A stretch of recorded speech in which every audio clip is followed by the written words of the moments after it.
So why not, I guess, become red pill? Okay, so here's the first thing that needs to happen. We need to disaggregate talking about dating and talking about that's the first thing that needs to happen that never changes. Are you open to a little bit of a constructive criticism? Me? Yeah. Yeah, go for it. It did feel like at times you were a little bit condescending. Do you really think that guy's dumb? Because I agree with you. He has some really kooky ideas and some weird notions. Like there's things you don't even know about him. Like for example, that he's in a relationship with a literal doll, right? So like this is not like your standard human being. But how did you find the debate with the MGTOW guy yesterday? Because I don't know if you've done debates like that before. It just reminded me of old debates with uneducated people. Yeah, he's considered as like one of the smartest like MGTOW people, but that's I guess really his choice disappointing. went back convincing him. You guess how what? Sorry, say what? His charts didn't convince you that much? Well, that's just not, you understand that like that's a chart doesn't say anything, right? Like you need a little bit more. Yeah, I know. Right? Yeah, I was fucking around. Yeah, okay. It was fascinating. There's this guy who really wants to talk to you. He's like the dude who tried to beat up Fresh and Fit. It's just like you guys weren't really available at the same time. You know that guy? Yeah. Have I talked to him before? Yeah, briefly. Gotcha. Yeah. Authentic Alphas. Yeah, I mean, I can talk to the dude at some point. Yeah. Yeah. But yeah, just wanted to know, like, when you went into the conversation, the biggest criticism that Alex's side had of you was that you came in super not super, but like you came in more aggressive than you usually did. Because like when I was reading through the chat, that's kind of that's basically what they kind of brought up to you. So I wanted to know, like, why did you choose this approach? Was it like you were in a bad mood, or did you have like a rhetorical intention behind it? After Lav and Mr. Girl, my charitability meter is like very, very, very low. And that guy that I was talking to like needed to be treated like a high functioning Down syndrome kid, and I didn't have it in me to like deal with that at the moment. There are like better ways to handle those types of conversations, but like if somebody's gonna throw a chart at me and say two variables can give you causal relationships and like complicated socioeconomic issues, like the amount of like emotional preparation that I need to put myself through what is inevitably going to be 30 minutes of psychological torment to try to explain to this guy why he needs at the very least an abstract of a study and not one self-made chart that this guy was working on in Discord chat rooms late at night with his red pill friends. It's so much. It just needs a lot. And right now my battery is really low on that type of charitability. Probably in like a couple weeks I can return to like combos like that where I try to be like nice and polite and tell people why what they're saying is like beyond fucking stupid, but I didn't have that in me at that point in time, and holy that guy was stupid. Sorry. Yeah, no worries. When it comes to red pill people, he's not red pill, he's a MGTOW, but when it comes to red pill, the biggest issue I have, which is why like I try to avoid talking to them that much, because it's like when you recognize realities of the world, but then you come up with prescriptions that are kind of weird. Like if the descriptive stuff you point out are true, how could I convince you out of the prescriptions that you make? Yeah, that's why you have to start sometimes with the descriptions, right? Yeah. So yeah, but I mean, a lot of his like descriptions were just completely and totally fucked. Like his whole analysis on like world economy stuff was like so dumb. But like that's just it's a lot of other conversations I need to have. Like if someone, like not him, but like if a red pillar asks you like, let's look at the dating scene. Female hypergamy is real. If the dating scene is highly dominated by women own the sexual marketplace. So why, and if a guy who's super rich will always fuck more than a guy who's poor, so why not, I guess, become red pill?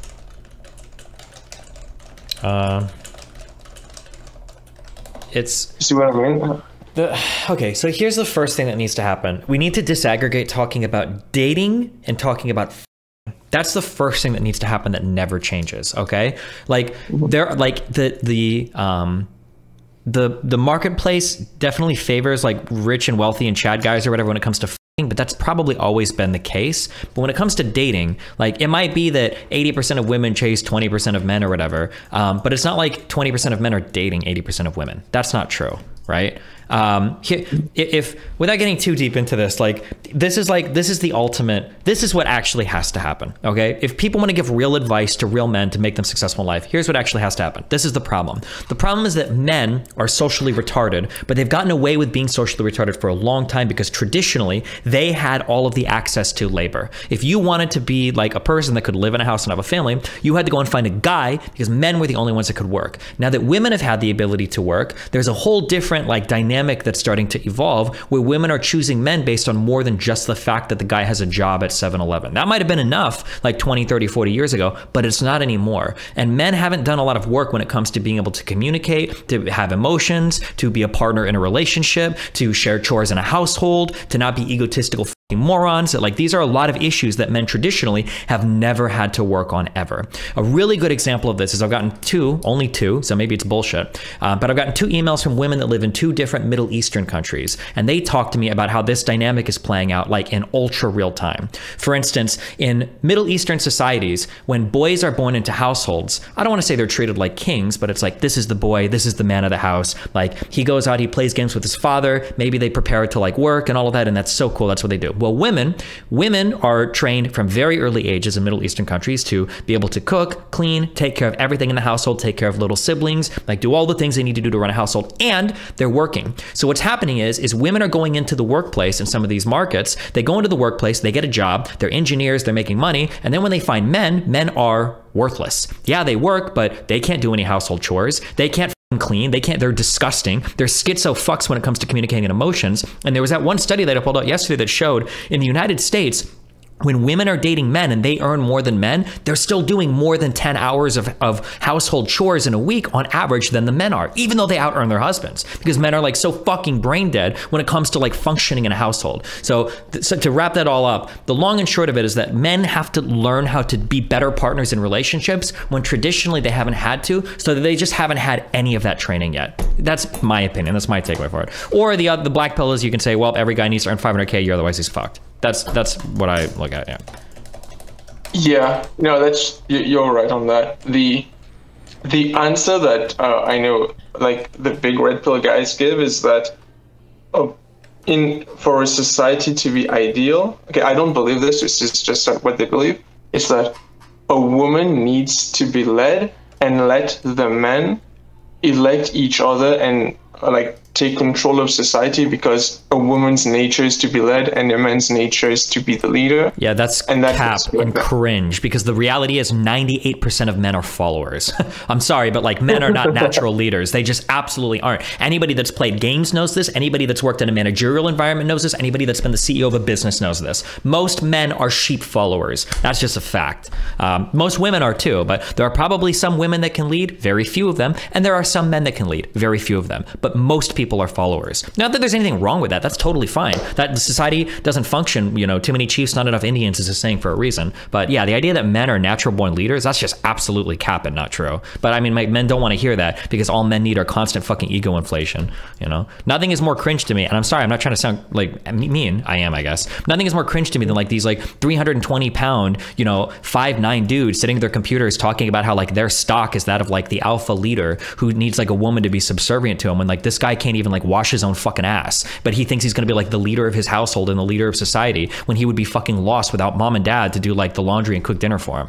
That's just not the case. And it's funny now, especially being friends with Lauren and talking to a whole bunch more conservative women. Oh my God, dude. Conservative women get so triggered because conservative men talk all this shit about how women are sluts, women are promiscuous, blah, blah, blah, blah, blah. And a lot of these conservative women are okay, well, where are the good conservative men at? They're not out there. And when they are, those guys are getting chicks, right? If you're a guy, you've got your shit together, you've got a good personality, you're ready to be faithful and loyal to a wife, you work at a business or whatever, there are women for you, but most people aren't like this. It's just a bunch of schizoid, autistic internet guys that are complaining that there are no good women left, but they're not good men, right? That's just, sorry, fuck, I'm being mean, but yeah. Anyways, that's right. I'm adding Alex. Yeah. Yeah. And while he's coming, another question I had was about your take on university education. Mm-hmm. So I have a degree in marketing, but in university, I learned almost nothing about search engine optimization, how to edit thumbnails, how to maintain audience retention, and all that. All that stuff I learned from watching YouTube videos and maybe a bit on Skillshare. So why spend thousands of dollars on a university education when you can just go on Skillshare or watch a YouTube video and spend maybe a couple months learning that stuff and just practicing on your own? I mean, I don't know what you learned for marketing degree. I don't know what classes do you take. I have no idea. That's not a slight. I just have no idea. I truly have no idea. I just use it as an example. It's like you could use other courses as well as examples, but it was like consumer behavior, which is basically psychology stuff, like operant conditioning, classical conditioning, stuff like that. There's marketing research, which is like, research methodology, how to do statistics and like regression from a mean, all that stuff. But it's like in almost like every opportunity I've had, every YouTube video I've worked on, all that stuff, not once did I need to do like a statistical analysis or like all the econ stuff they made me learn. I never use any of that stuff, Okay, yeah, I mean, you might not, but I can't. It's hard to speak to your particular degree and your. I'm using me as an example, but I mean more like in general. You'll pay thousands of dollars in university, where most of the courses are going to be irrelevant to the job you want to get later on.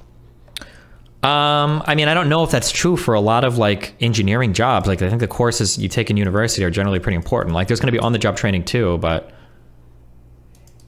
Yeah. Could I send you Alex's stuff? I'm a boomer when it comes to Discord, and you can just add him in. Yeah, sure. All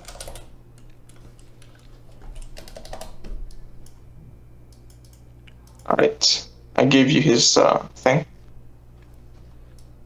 Yeah, no, when it comes to engineering or maybe medicine and stuff like that, I can see it as important, but I guess it depends. I feel like it depends on which field you're going into. And one question I had too, like, it's just like a personal, it's about content creation. When you're speaking to your audience, are you always thinking about how to maintain the audience engagement or like how to keep the audience interested, or is it something that you don't really think about? Like, I don't think about it too much. I think it kind of comes naturally for me, just because I'm used to like speaking to crowds, and the topics we talk about are usually like pretty interesting and stuff. So it's not like a thing that I have to worry about too much.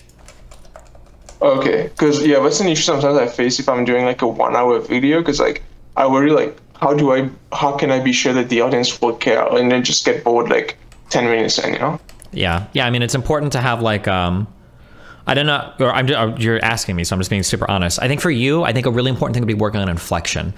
Some people have a way of talking where, English is also your second language, isn't it? Did you tell me that, or am I making that up? Yep. French is my first, English is my second. Yeah, fuck, dude, that's so fucking hard.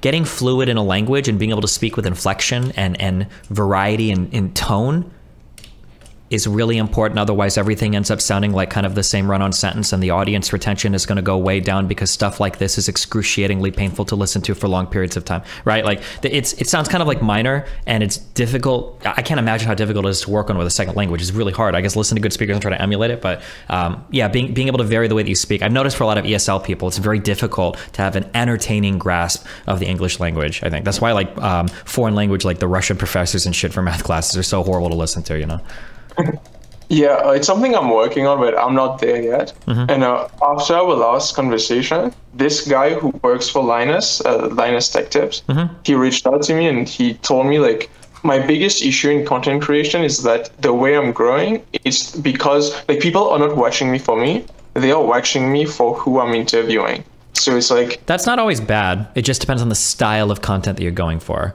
If you want to be an interviewer, then you make content interviewing entertaining people. If you want to be the content, then you have to be entertaining. But like, that's fine. Like for instance, like, you know, like the Channel 5 guy? Yeah. I might be wrong because I don't watch a lot of his content, but I think like he's usually interesting because of the people that he interacts with. But if he started releasing like videos of him just like hanging out and like chatting with like chat and stuff, those videos probably wouldn't do very well. That'd be my guess. Yeah, that's true. And by the way, I gave you his thing. The number and stuff. Oh yeah, you did. I'm sorry. I don't know why I didn't add him. Hold on, I'm being dumb. Nice.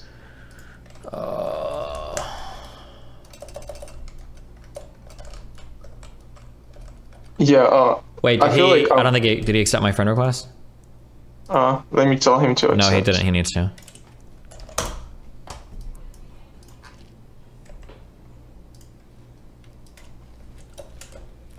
Okay, he's gonna accept it now.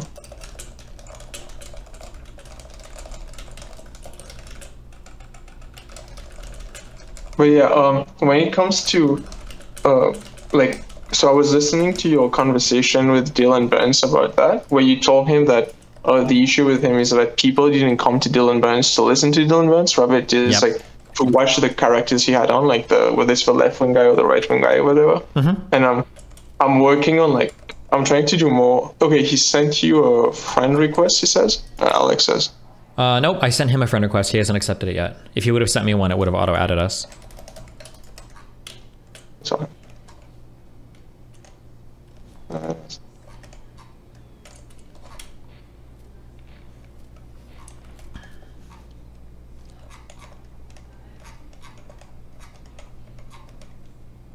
But yeah, my point about that was that with Dylan, his issue is that what he thinks is entertaining is not really what actually entertains the audience. Like what he finds, what he likes in the content with the Ukraine stuff, it's not at all what his audience want to see. And I'm trying to work on that right now. I'm kind of testing out different stuff on my own. But how long did it take you to figure out, like, sorry, Alex is messaging me saying he doesn't see it. Like, do you know where he should go to find the... Yeah, you got to click friends. You got to click on the friends tab. There should be like a pending or something at the top. Like I see my outgoing friend request. It's sent to him. I know I've sent it, so just waiting for him to accept it. Okay. Can I send you a photo he sent me? Can you send me what? A photo that he sent me. Sure. This is it.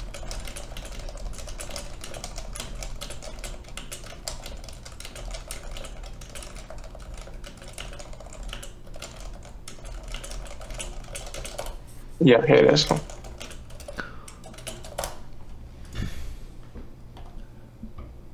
Okay, so he sent an outgoing friend request to Destiny with a lowercase d. It has to be with the uppercase D. Yeah.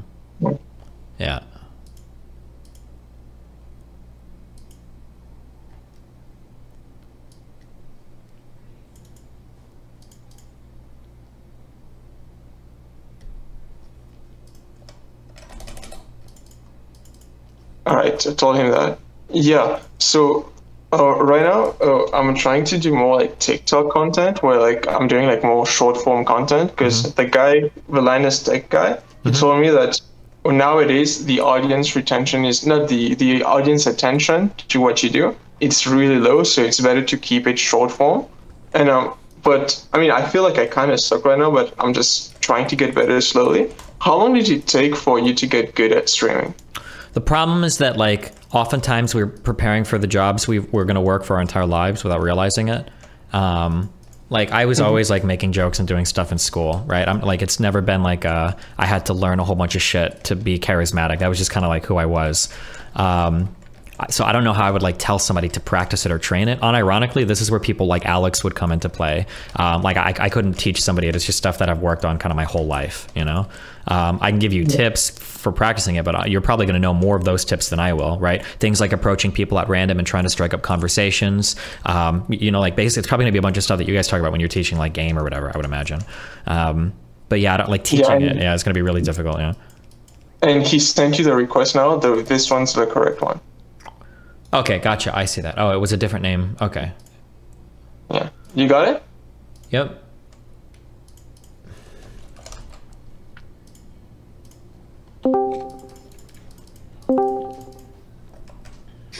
Yo, what up?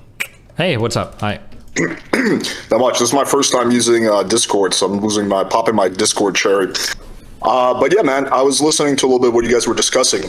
Are you open to a little bit of constructive criticism? Me? Yeah. Yeah, go for it. I always like to ask that question because sometimes people... Yeah, people get super ass mad about it. Yeah, I'm always open to feedback. Yeah, for sure. So I'm gonna preface what I'm saying by saying that like 99% of the time I agree with you when you do debates. So this is not coming from like some like anti-Destiny. In fact, I'm definitely more of like a Destiny fan than the opposite. But this has kind of been the feedback of my audience and myself as well. And I think it's important to understand there's like two parts to the debate we had last night. There was the one that you had with TFM, and then there was the second part with Annalise, where you were kind of more taking a moderation role and jumping in here or there. But for the first part, it felt like at times you were not really engaging with what he was saying and just going, like, just trying to basically chip away at the sources thing. And like, it seemed like your main argument was like, well, you don't have any sources, right? And that's fine, but just felt like you were really harping on that. And at the same time, you weren't really presenting any sources of yourself. So it's like, okay, well, Destiny's saying that, you know, you have no sources, but he's not presenting any sources himself. But then at like some point, it just felt like, okay, like we get it. This guy doesn't have a good source, but like engage with the idea. The second thing that a lot of people were saying, which I also kind of agree with, it did feel like at times you were a little bit condescending. And I think like, I'm down to be condescending to people. The problem with the MGTOW people, they already feel like the whole world is against them. So when you start being condescending to them, they just like kind of shut down. They're like, oh, here we go. Another person who doesn't understand my struggle. Yeah, last night was definitely like that was a brutal debate. Yeah, I would normally never conduct myself in a debate like that, but like that guy was like so exceptionally stupid. I didn't even know. The problem is that like he started off by saying just like 20 things about macro econ that just didn't make any sense. Like it was very obvious that he had absolutely no ability to grapple with that subject. And then off of those really bad macro econ claims, he started to land a whole bunch of societal claims that were supported by charts that didn't come from any study or make any attempt to analyze or explore the relationship between those variables. And then from all of that, he built off prescriptions. So I'm left at the end of dealing with this giant like shitburger of an argument from a guy that I don't know if he can even like grapple with any of the underlying things that he wants to discuss. That sounds really mean and rude. And like I asked my stream afterwards, like I truly don't know how to deal with a guy like that who is that condescending. Like the only other time I can think of experiences like that are like when I argue with like Gold League players in StarCraft that would try to like educate me on like what build is better or if I could have played a game better. And it's like, bro, I'm Grandmaster. Like I could literally beat like two of you combined. Like there's no way that you can tell me anything that's going to be worthwhile. And I disagree, but you're on like such a lower level. I can't even communicate with you. Even this sounds condescending and I know it is, but like, I don't know how else to put it across. When somebody shows you a chart and they say this chart with two variables proves this really complicated sociological phenomenon, you are so far behind that you're not worth having a conversation with. Like if I would have known who that guy was, the only strategy for me is I would have never engaged with that person. I had no idea. I really didn't. And that might be my bad, that like, even if it's, because I know there was one debate that was going to happen and then it got canceled. I probably should have done research first into who the guy was. But if I would have known who that guy was, like, I'm never talking to that guy again. There's nothing of value that would come from a conversation with somebody with that background. I'm sorry, that sounds really harsh, but like, holy that guy is really stupid.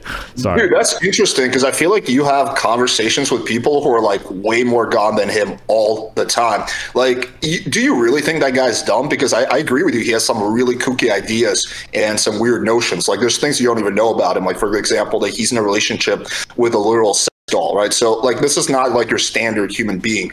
But I think it's kind of, you know, a stretch to say that he's not smart. Like, clearly this guy's intelligent. And during the debate, you were saying one intelligent person to another, like, several times. So yeah, that's me trying to understand a bridge. I'm not saying that he's not intelligent. What I'm saying is he doesn't understand the proper, like, he seems like a decently smart guy to talk about all the things he's talking about. He's probably a decently smart guy, but he didn't understand the methodological flaws in his analysis, right? It would literally be like, imagine if some guy comes up to you and he says that, like, I think that 90% of women have BBLs and like lip injections. And you're like, bro, that's not true. And the guy's like, I live on Miami Beach. Like, I know that's true. And you're like, okay, but you can't extrapolate that to the whole world. And he's like, yes, I can. And you're like, well, no, because girls are different in other places. And he's like, no, they're not. I haven't seen them. Well, it's like, okay, but do you think they could be different? No, they're all the same. Like, how would you even have a conversation with somebody? Like, and that guy might even be like an easily smart guy, but like that other dude was like, that was the level that conversation was on. Like, and he's even bringing up like things like anytime somebody, not to be mean, but like when somebody references the petrodollar, like that's like a whole like Pandora's box of weird conspiratorial nonsense about the USD being like the reserve currency for why petroleum is priced in USD. Like, there's just like a whole bunch of like dumb shit to this guy. And then like they're going back to the 1700s and shit. And like, oh God. Sorry, hold on, I'm rambling. I don't think that guy was dumb, but there were severe methodological flaws with how he analyzed the world, and it was like impossible like, I don't know how I would ever break through to a person. Yeah. So how, like, I would personally proceed in a situation like that. I would be like, hey, listen, I'm extremely not convinced of your premise, but for the sake of argument, let's assume your premise is true. Here's what I think about your idea, blah, blah, blah, blah, blah. Well, like, have you, so if I say deduction, does that mean anything to you, or do you want me to explain real quick? I'm not calling you dumb. I just, it's like using like, yeah, you just explain it to me, because I think I'm so in philosophy, deduction essentially talks about how a conclusion logically follows from the premises, right? So for instance, if I say, if A, then always B, right? And then if I say, if B, then always C, then I can deduce that given A, if A, then always C, right? That would be like a form of deduction, right? If I say something like, if every time dad comes home at 4 o'clock, he beats the shit out of me. Tomorrow, dad, is coming home at 4 o'clock, therefore, dad is going to beat the shit out of me, right? That's like deduction, things that logically follow. The problem is that a lot of arguments, in a way, they truly, if we're all rational beings, a lot of arguments hinge on deduction, right? And if you grant enough premises to somebody, then the conclusion will almost always logically follow. So you're not usually fighting over the validity of an argument, meaning, what are people talking about? Alarm. I don't know what the fuck you guys are talking about. I don't hear an alarm. I don't hear anything. Sorry, I don't know what the fuck my chat is talking about. The problem is that, like, if people are if they have enough of a certain type of premise, you're not going to be able to fight the conclusion, right? Well, the major wait, hold on, one second. Hold on, wait. Hold on, one second. Wait. What?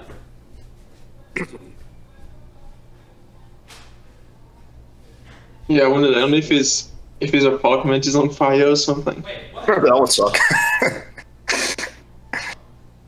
The TFM fans are getting to Destiny. They're like, oh, fuck this guy. He thinks our leader has invalid conclusions. We're going to set his apartment on fire.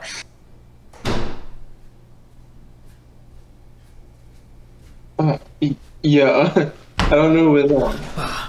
Okay, sorry. Okay. You're good? You're not burning alive? No, I'm fine, sorry. But anyway, I was gonna say, yeah, let's say real quick, let's say that I do this, okay? I say that, okay, here's a fact. All men are violent, number one. And number two, all men will murder women if they're in rooms alone with them. And then I say, okay, now let's just grant that. I don't think that men and women should ever be alone in rooms. You're not gonna be able to say, like, okay, well, I'll accept your premises, let's talk about the conclusion. You're gonna have to fight me on all of my premises, right? Right, but the major issue you have with his premises is that he didn't have like any kind of research for it, right? So you were like, yeah, and I think you're right. Like a chart is a bullshit way of proving something. Anyone can make a chart about anything, right? So it wasn't that you necessarily can prove that his premises were incorrect. Although I would agree with you that they probably, just from a common sense perspective, they don't sound right. But it was a lack of research that he had. So like, yeah, like personally, me, like if I was in the situation, I would approach that, I'd be like, hey, listen, man, I don't think you did nearly enough research to come to the premise that you have. So I have extreme doubts about what you're saying is true. What I might do is I might be like, well, actually, let me look this up. And to be fair, he did offer that. I might have pushed harder on that. I'd be like, well, hang on. We don't even have enough information to know whether the premise you're saying is true or not. Let's actually both research this right now and try to find some sources, right? At the very least, I would approach it like that. Or on the flip side is I might just be like, okay, I really think your premise is false because you haven't done enough research, but we can skip that part. We can, discuss that at a later date. Let's just talk about this conclusion you have, which we did, but for a very small part of the debate, his idea of like only letting people who are net earners vote, right? Like I would engage with that a little bit more and be like, okay, well, this is why that doesn't make sense to me. Well, but the problem is that I think if you accept all those premises, it does make sense, right? If you really truly believe that anybody that is not a net earner is going to vote for the destruction of society, which was essentially what he was arguing for, then yeah, they probably shouldn't vote. Like I agree with his conclusion if the premises are true, right? I would agree with that. You would too, I think. Most of us would, right? If they're going to vote for the wrong thing, I mean... If they're always going to vote not for the wrong thing, but for the destruction of society. If they're going to vote for the destruction of society, then fuck, they probably shouldn't be allowed to vote at all. Right. Yeah, I mean, I would make the counter argument that the net earners, the reason they're going to be net earners is because they're the ones who have all the voting power. They're going to just basically do shit that benefits them financially. So they're give themselves like kickbacks and all these like tax. Yeah, but he had a response to that. He said if they give themselves too many kickbacks, they're not going to be net earners anymore. So they would essentially get rid of their ability to vote. So they're only going to give themselves enough kickbacks up to the point to where they're like a wash, basically. And if people that are poor want to be able to vote them out of power, then those poor people just have to say, I don't want to take any welfare or anything like that. Now I'm going to get to vote, and I'm going to vote you out of power. So a bunch of poor people. I don't know, because they could just give themselves like government contracts and stuff like that. Like you just give yourself like a crazy government contract and you're still at the end of the day like a net earner, but you're just engaged in extreme crony capitalism and no one can challenge you on it, right? Again, because you don't have checks and balances, because it's only you and your like elite buddies who can vote. Yeah, I think, didn't I bring up something like that, like subsidies to the rich or whatever, and he was saying that that's a different thing? I thought he didn't want to engage with that. Am I wrong? No, you might be right. I don't remember. Because that I think I asked him, I was like, well, don't like corporations and rich people already get like a ton of handouts? I brought up like the home deduction for like interest or whatever. But I thought he said that like, well, that's a different thing, or we'd have to get rid of that or something. I don't remember. Yeah, I mean, there's like no way you can get rid of that. Like when you have a select group of people who are in power, like why would they not do things that are financially beneficial to themselves when there's no like accountability, no checks and balances, right? So that would be like, there's no way you can do that with that system. So the system inherently would have a flaw. The second thing was the second part of the debate with the Annalise girl. That was an interesting one. I feel like she completely, like, my whole chat was saying this also, so I don't think it's just me being crazy. I feel like she completely changed her position to make it seem like it was exactly with mine. So she started off by saying that, yeah, you know, I think that, what was her, it was something like, oh, I think people make logical decisions. Women and men decide logically or primarily through logic who they date. Near the end, she was like, well, I think there's a little bit of logic that's being used, but I agree with you, it's primarily emotional. Yeah, but she is a wild card. I literally just brought her in to troll the fuck out of you guys. I'm sorry. Because she was asking to come in. I was like, oh, okay, go for it. I'm sorry. Yeah, I was laughing at that. She's like, well, I think people should decide through logic. Well, duh, no fucking shit. You know, if you said that from the beginning, there's no debate. I would just agree with you. Sure. But yeah, I thought that was interesting. But yeah, man, I just wanted to jump on, give you my thoughts. I gotta start a stream as well. But yeah, dude, I'll talk to you later. Have a good trip. Yeah, have a good one, buddy. Bye. Take care. All right, thank you for having me on, man. I'll see you another time. Yeah, no problem. Good luck, dude. Before I leave, is it okay if I plug myself? Yeah, no, I can step out. Because I'm a nobody anyway, so if you guys want to hear more of me, I talk about dating stuff. You can find me on YouTube at VixLife, VIKSLIFE. If you want to find me on TikTok, I'm VIKSDATE, VixDate. Or you can add me on Instagram as I am VixPlan, VIKSPLAN.